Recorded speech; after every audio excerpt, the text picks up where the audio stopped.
Para makonect natin yung gateway sa TT-Lock app, plugin natin tong gateway. Yan, magbiblink siya ng red at saka blue. Tapos tap natin dito yung plus sign. Tapos yan, gateway G2. G2, 2.4G siya. So next lang natin to. Kita natin tong gateway na to, plus sign. So dapat naka-turn on yung Bluetooth ng cellphone. So plus sign natin. Tapos yan, Wi-Fi, hanap tayo ng Wi-Fi na pagkokonikan. Yan, dapat 2.4G. Kasi 2.4G ano natin yan, 5G is not supported sa gateway na G2. So tap natin tong 2.4G.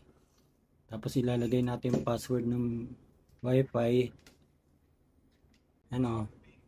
Name yung gateway. Tapos okay lang natin siya.